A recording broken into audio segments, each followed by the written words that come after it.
பொதுவா எல்லாருக்கும் கதைகள் படிக்கிறது பிடிக்கும்.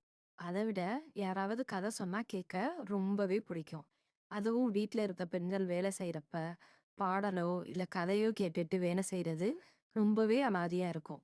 இனிமே தினமும் ஒரு குட்டி கதையோட நம்ம வேலையை செய்யலாம். இந்த குட்டி கதை டைரி எழுதுற பழக்கம் குறித்தது.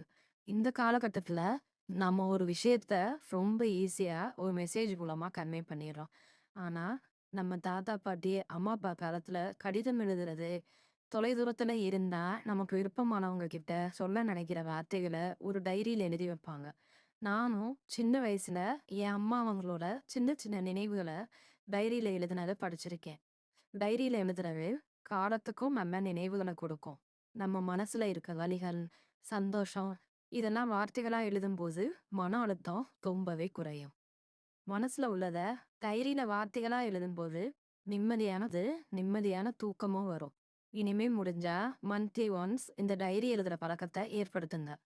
நம்ம மனசை நிம்மதியா வச்சுக்கிட்டாலே இந்த காலத்துல நிறைய நோய்கள்ல இருந்து விடுபடலாம். நமக்கு பிடிச்சவங்களுக்கு சொல்ல நினைக்கிறத மெசேஜ் மூலமா சொல்லாம இப்படி கைப்பட வார்த்தைகளா எழுதி அதை அவங்க கிட்ட கொடுக்கும்போது உறவும் பலப்படும்.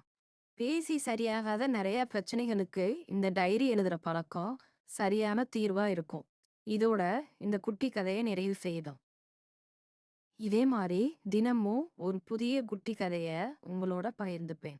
தேங்க்யூ. கூவாத குயிலாடாத மயில் நாடாக இருந்தேனே, பூவோடு வரும் காற்றாக என நீ சேர தெளிந்தேனே, ஆதாரம் வந்த தேவன் நாடை சேர்ந்தாய் இந்த மானை நாவார ருசித்தேனே, தேனை சேர்ந்தேன் இன்று நானே, வந்து துணையே வந்து